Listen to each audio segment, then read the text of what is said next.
deal struck by the EU and the US. Now the deal is done, critics are saying Europe caved to President Trump and is getting the short end of the stick. Deutsche Welle correspondent Emily Leshner joins us now from Berlin. Emily, g'day. So why are critics saying this is a bad deal for the EU?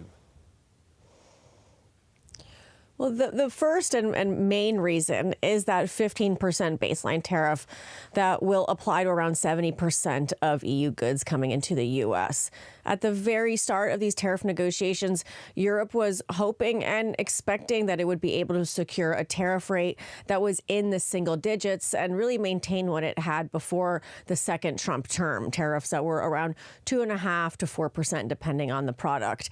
And then it seems at some point that Europe and the European Commission lost sight of this goal. President Trump threatened at one point 50% tariffs, and then Europe hoped maybe it could walk away with at least a 10% tax if it didn't seem like staying in the single digits was possible. Then Trump threatens 30% if a deal wasn't made by August 1st, and that's when Europe decides that 15% is probably the best that they can get. So in the eyes of many experts, academics, and even EU heads of state, Europe did cave. The position is that the EU Commission is that 15% is better than the 30 that was looming on the horizon, but others see 15 is not much better than the 2.5% to 4% tariff rate that Europe had in the past. So that is one major reason, is the agreed tariff rate. The other is that Europe also promised the U.S. that it would purchase $750 billion of fossil fuel energy over the next 3 years. That amounts to $250 billion per year or so, which is way more than Europe is even currently importing from the U.S. It's a fraction of it. Last year, Europe spent around $70 billion importing U.S. crude, LNG, and coal combined.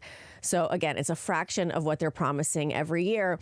And then on top of that, finally, EU policy is investment is shifting towards renewables. So this is just not the direction that Europe wants to go in.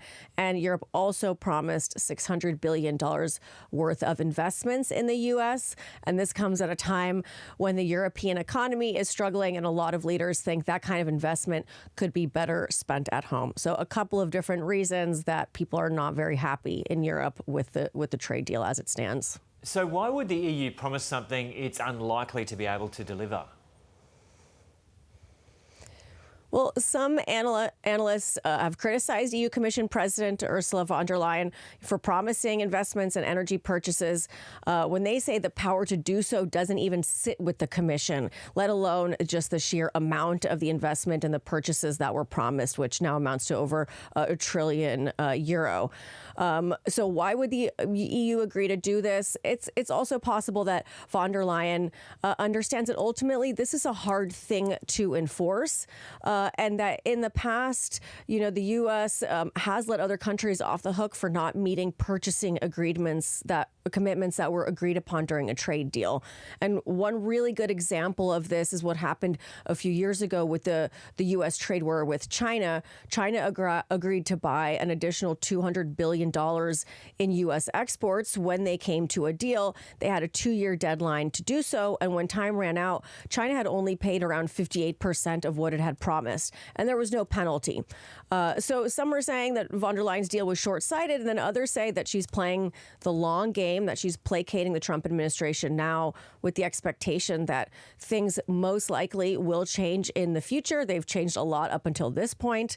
And I mean, even as we speak, there are some whisperings that this deal could even end up falling through because both sides are discovering that they're interpreting certain things in the deal differently from one another. So things are clearly in a constant state of flux. And that could be one reason why the EU felt fine promising some things that it probably couldn't deliver. So is there anything in the deal that'll benefit the EU? That's a good question. I mean, some products won't get hit with any tariffs. There's certain chemicals and aircraft parts, as well as some agricultural products.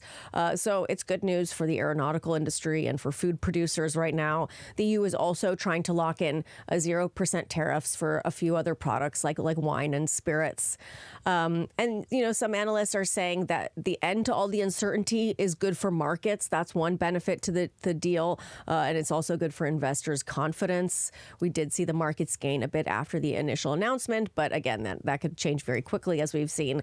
And one industry or sector that might have gotten a better deal with this is the European car industry, because now tariffs on cars have gone down from the 27.5% rate to the baseline at 15. So that is one small upside for the European car industry out of this. Okay, Emily Leshner there in Berlin. The latest inflation data is out and has potentially cleared the way for the RBA board to pull the trigger on an August rate cut. I spoke with business presenter Alicia Barry a little earlier.